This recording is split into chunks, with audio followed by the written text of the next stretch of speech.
Hai Vogel Friends, kenalin aku Dena, aku lulusan Teknik Mesin ITS yang sekarang bekerja di Paragon as Product Innovation Team dan juga selain itu berkecimpung di dunia musik as keyboardist Sameru.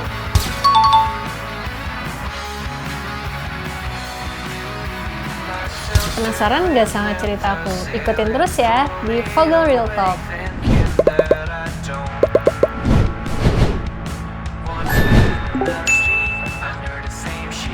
Aku usianya sekarang 30, hobi aku main musik, main piano terutama. Selain musik aku juga kadang-kadang ikut kayak kelas menggambar gitu, melukis sama ibu aku juga suka melukis. Terus aku kegiatan dailynya biasanya aku gambar.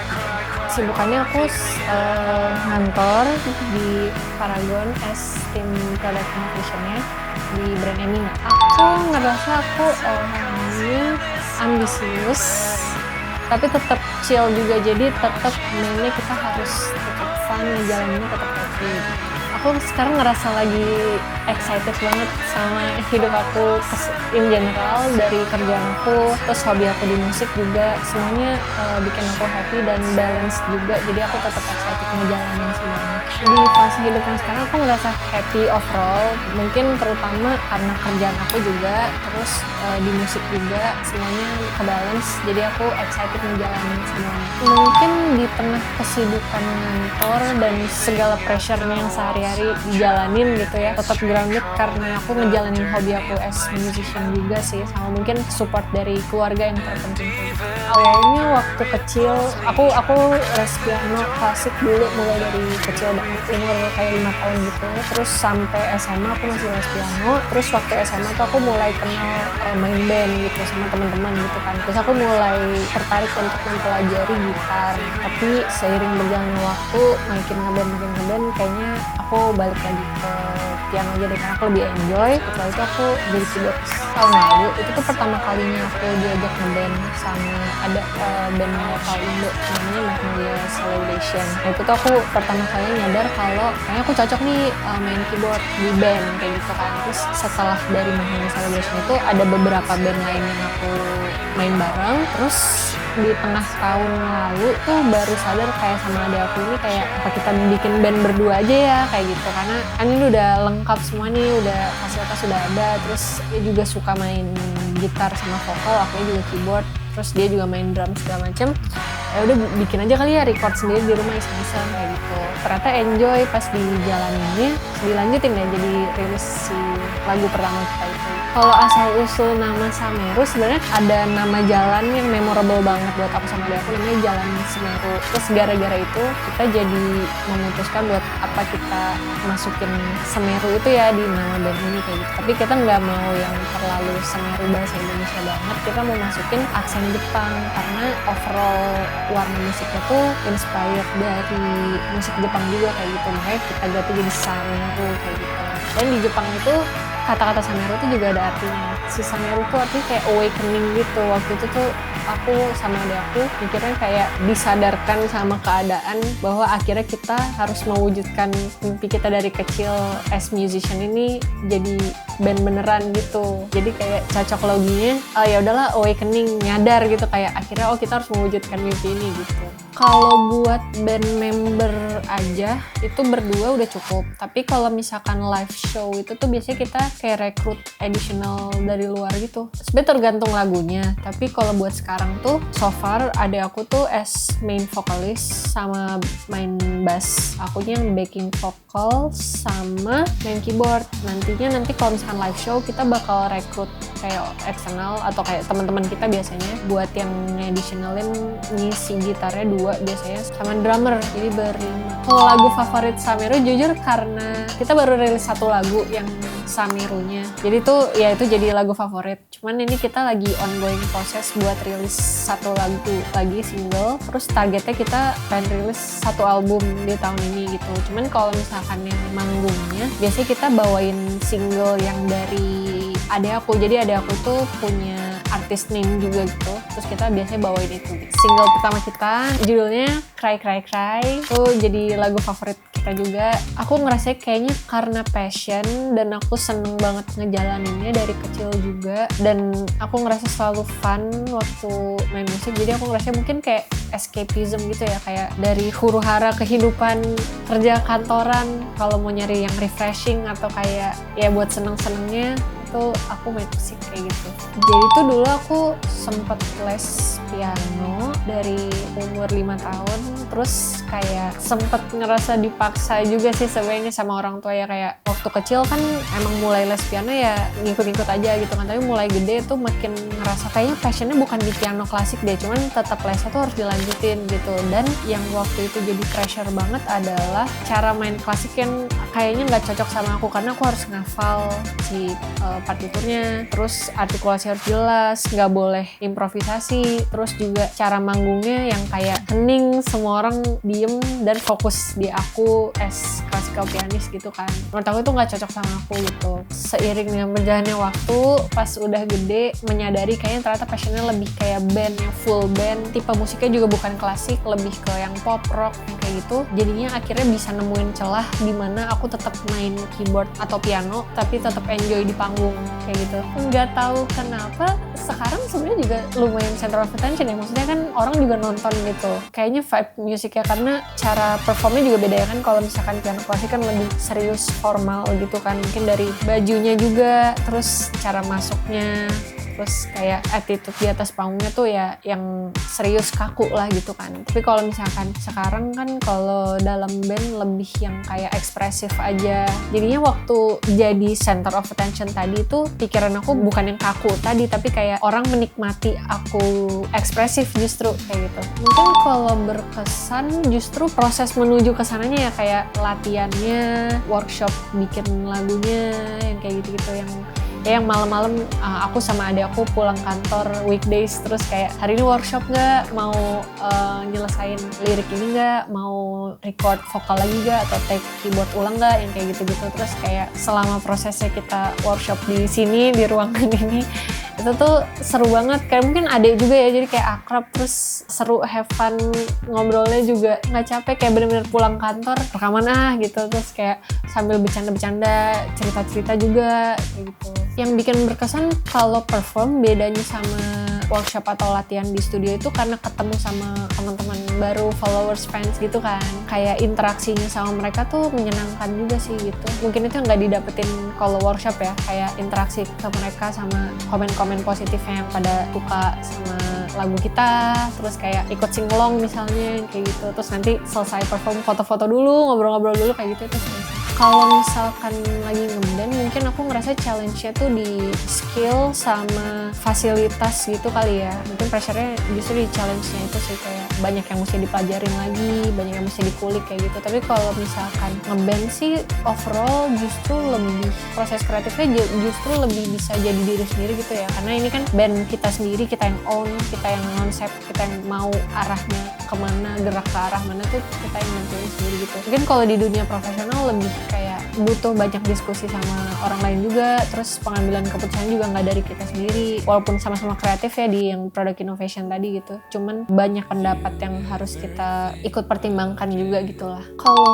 feel kayaknya lebih fokusnya ke nyamain visi di awalnya dulu sih, kayak dari lagunya ini tuh mau bawain konsep apa, ceritanya tentang apa, liriknya segala macem. Kalau misalkan dari awal situnya udah sevisi, nyamain feel ke depannya tuh kayak lebih gampang gitu sih. Tapi overall tuh mungkin karena kita adik kakak juga kali ya, kayak udah sering ngobrol bareng sehari-hari juga, jadi nggak pernah ada yang kayak beda pendapat, beda visi atau beda feel kayak gitu sih. Pasti selalu langsung sama, langsung go aja gitu. Biasanya kita pasti weekdays, biasanya kan kalau weekend kita pakai buat istirahat masing-masing atau kayak pergi sama teman dan lain-lain. Biasanya kita weekdays pulang kantor itu sekitar jam 8, terus beres jam 11, jam 12. Jadi mungkin 3-4 jam gitu sih satu sesi latihan atau workshop itu. Jadi kayak dari jam 8 sampai jam 12 itu kita spare buat either latihan kalau misalkan mau tampil atau workshop bikin lagu baru kayak gitu. Mungkin tantangannya tuh kalau band membersnya ada yang belum lancar gitu kali ya maininnya. Jadi sebenarnya kita kalau sama adik aku di Sameru ini tuh kita prefer sebenarnya di luar jam latihan ini kan ini jamnya pendek ya, jadi kita harus maksimalin sebaik mungkin gitu kan. Kita sebenarnya prefer band members itu semuanya udah ngulik duluan sebelum kita ke studio, jadi waktu ke studio tuh udah bawa sesuatu gitu, at least si bass main lagunya itu tuh udah lancar gitu. Nah nanti di studio tuh kita tinggal nyamain bagan aja gitu, atau kayak misalkan nanti masuknya mau gimana nih, kan waktu live kan biasanya lagunya di aransemennya beda daripada yang di rekaman gitu kan. Biasanya kita kayak nyamain persepsi gitu, kayak masuknya mau gimana, nanti outro-nya gimana. Nah itu sih yang dibahas waktu di studio gitu. Tapi kalau untuk ngelancarin harusnya udah dilakukan masing-masing di waktu senggang masing-masing gitu.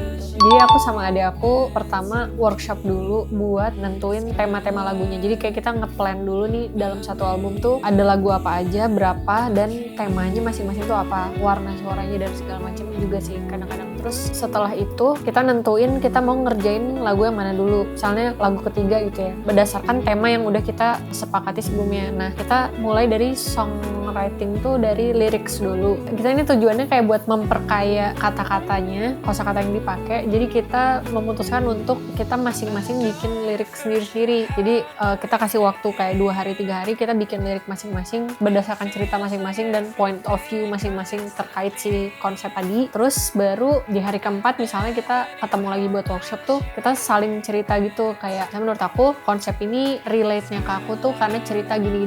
Nanti dia juga ternyata dia ceritanya gini. Terus aku propose lirik di workshop itu sama dia juga. Terus kita gabungin tuh kayak kata-kata yang menurut kita menarik dan masih berhubungan kayak gitu, kita gabungin. Terus udah habis itu baru lanjut ke main bagian utama dari si lagunya. Biasanya dari piano dulu atau gitar dulu atau bass dulu salah satu sih, tapi yang penting kayak bagian dari nadanya tuh udah dapat dulu. Terus udah baru dihubungin sama lirik yang udah kita susun sebelumnya gitu. Nah mungkin challenge-nya di situ sih, kayak biasanya bagian musiknya udah jadi sendiri, terus si liriknya jadi sendiri, pas digabung tuh nyesuaiin lagi kayak jumlah katanya sama penggalan katanya kalau dinyanyiin enak atau enggak. Terus kayak kita harus ngebayangin, biasanya kita ngebayangin ini kan bakal dibawain live, orang kalau udah hafal harus yang bisa sing along kan. Nah ini tuh kalimatnya enak nggak di sing alongin sama listener kayak gitu. Proses yang paling serunya mungkin itu sih setelah si lirik sama bagian utamanya udah beres tuh kita lanjut nambahin instrumen lain kayak drum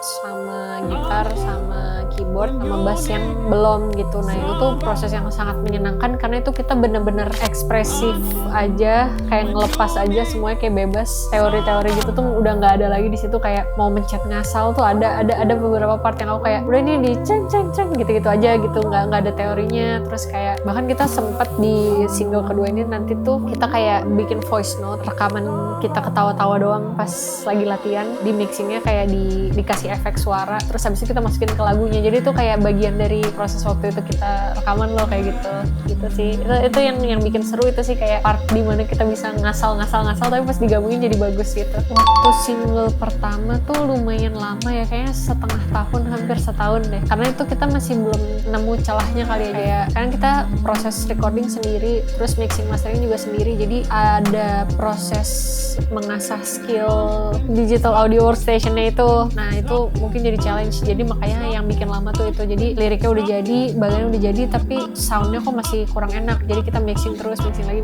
Nah kalau yang single kedua ini lebih cepat, kayak 4 bulanan, 3 bulanan kayak lebih cepat. Yang di single kedua ini mungkin caranya juga beda, jadi kita mulai apply si cara kita lirik bikin sendiri-sendiri, terus habis baru digabungin, terus baru bikin bagian utamanya, terus baru ditambah-tambahin. Itu cara baru yang kita apply di lagu kedua ini, which works juga gitu, dan itu mungkin cara yang cocok buat kita bikin lagu juga kayak gitu sih. Itu yang kita nggak pelajari dari mana-mana lagi, tapi mungkin kayak learning by doing aja, karena jadi kita kan sebenarnya ngantor juga ya, terus di kehidupan musik kita selain Sameru tuh kita juga additional di band lain, terus ada aku juga punya single. Jadi sebenarnya Sameru tuh awalnya project bersenang-senang aja gitu, kayak oh kita menyadari nih ada aku senang main musik, aku juga senang main musik, kenapa kita nggak bikin band bareng aja gitu. Awalnya ini project senang-senang gitu, makanya nggak pernah nargetin apa-apa. Timeline juga kayak ya kalau lagi pengen workshop, kalau enggak juga ya udah. Jadi kita tuh pengennya di bawah have fun aja semuanya, termasuk semua prosesnya. Jadi kita nggak nargetin juga kayak tahun ini harus rilis berapa lagu, harus manggung berapa kali di mana gitu. Sebenarnya kita nggak ada yang kayak gitu. Makanya buat belajar proses kayak cara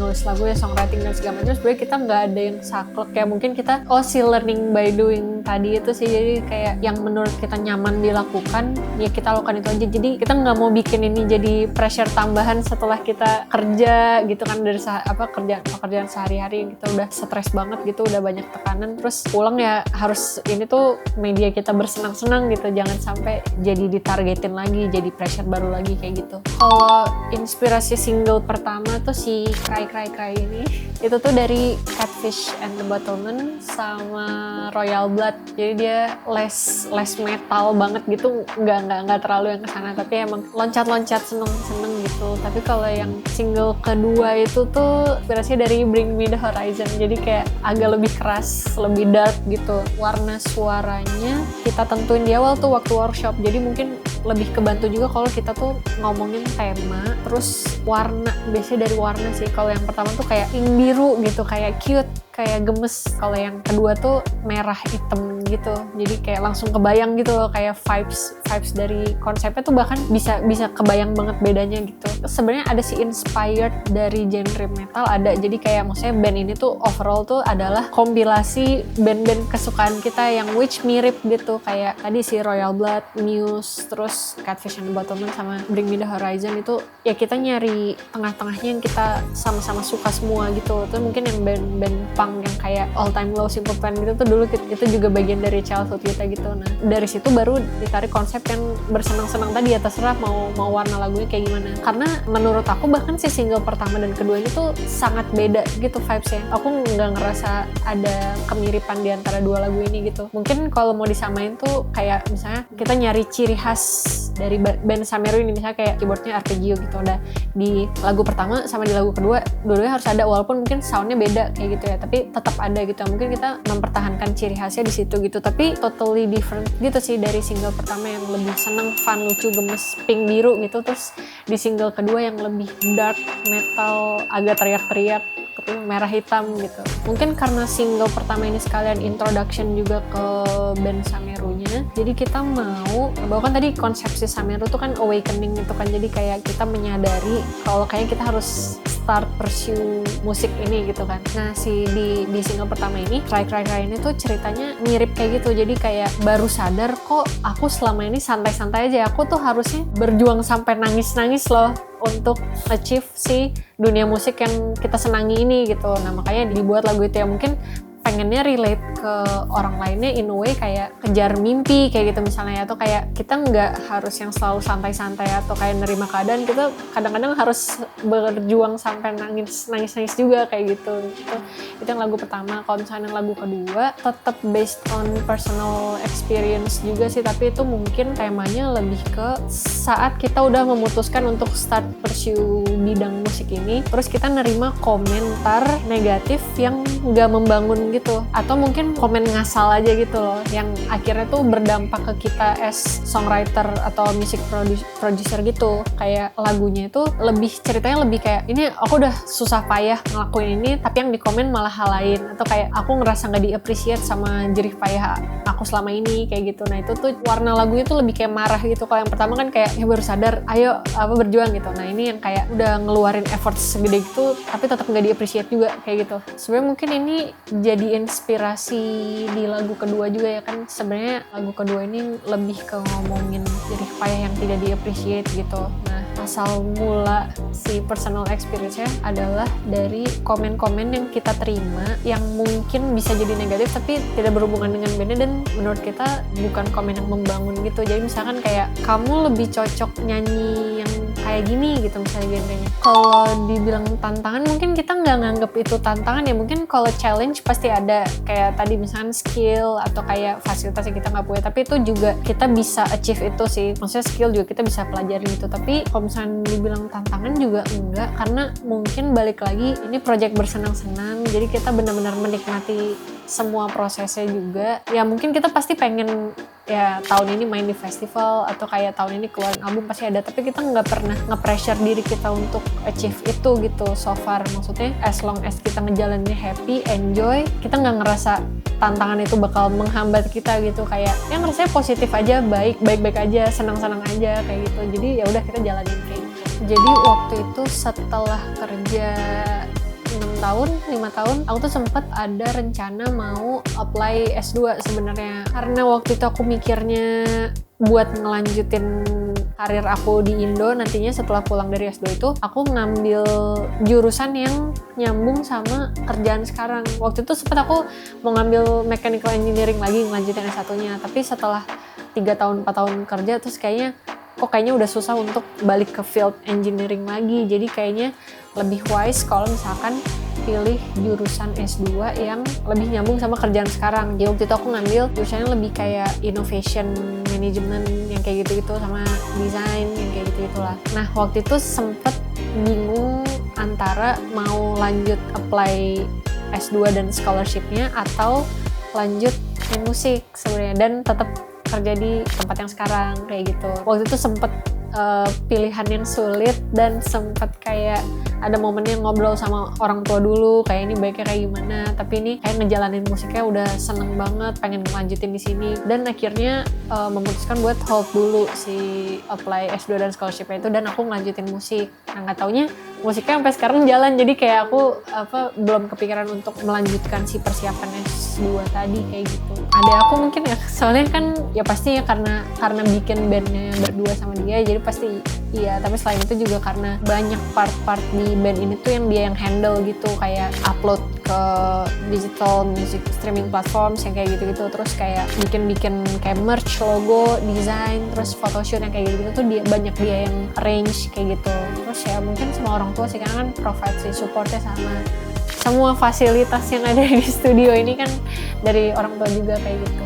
Sebenarnya kalau nargetin angka stream atau apa gitu nggak ada, tapi yang bikin kita merasa kayaknya udah suksesnya atau kayak ini kita berhasil mencapai ini tuh mungkin jumlah followers Instagram sama TikTok yang nambahnya cepet gitu ya, dan interaksi sama mereka di sosmed itu yang bikin kita happy banget gitu. Terus mungkin ya kalau misalnya kita upload story atau upload TikTok banyak yang komen, tapi komennya tuh yang kayak kita tuh ngerasa kita temenan sama mereka gitu, jadi bukan komen yang kayak cuman yang kayak support atau kayak keren gitu, enggak, tapi kita kayak punya inside jokes sama masing-masing dari mereka. Karena misalkan kita pernah live TikTok terus kita jadi inget nama-namanya yang ngomong apa, jadi kita inget yang suka bercanda tentang ini, yang suka bercanda tentang ini, jadi kita ngerasa itu intimate banget gitu sih. Terus kalau misalnya ketemu di luar ya misalkan lagi manggung Arsa gitu atau kayak kita ke gigs mana, ke festival mana, biasanya ada yang kenalin, ngajak foto, itu tuh bikin kita seneng. Atau kayak yang manggil kayak Kadena Sameru atau kayak Arsa Sameru, itu tuh kayak bikin kita ngerasa seneng dan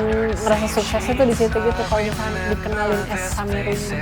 Jadi lebih sering ketemu orang, lebih sering interaksi sama strangers, jadi ngerasa menemukan banyak tipe-tipe orang baru gitu. Dan mungkin dari kalangan yang sangat berbeda-beda ya, umurnya jauh, cewek cowok, ada yang kayak cewek masih SMP tapi dengerin, terus kayak keberanian di atas panggung mungkin ya, karena kan dulu kan ya yang si cerita recital piano klasikal itu sangat menakutkan gitu kan, kayak pressure gitu, kayak aku harus hafal, harus perfect, nggak boleh salah, nggak boleh lupa gitu. Tapi waktu jadi lebih sering band, jadi sangat menikmati stage acts dan perform, cara ngedeliver si lagunya gimana, ekspresinya, seneng-senengnya, loncat-loncatnya kayak gitu-gitu.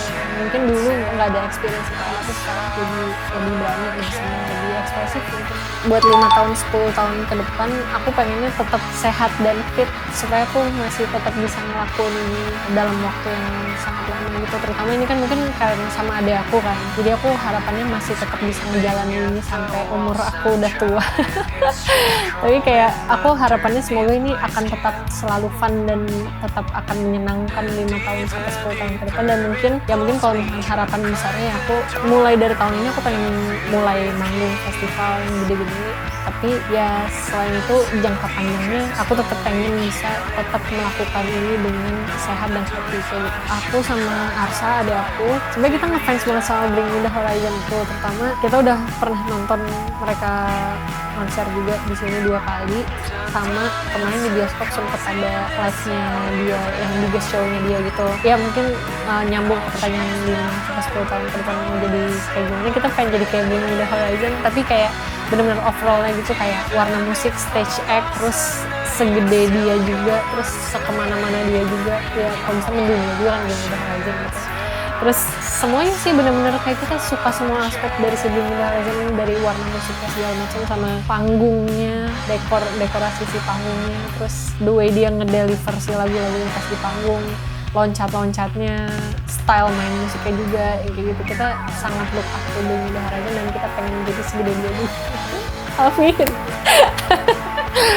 Oke, itu aja sharing-sharing dari aku untuk Vogel Real Talk hari ini. Buat teman-teman yang punya mimpi, yang pengen ngejar cita-citanya, yang punya passion, yang senang di bidang apapun itu, pesan aku kejar dan jangan lupa untuk ngejalanin semuanya itu dengan tetap happy, enjoy, no pressure. Kalau misalkan capek bisa stop dulu, tapi nggak boleh nyerah untuk ngejalanin semuanya, untuk mencapai mimpinya semuanya.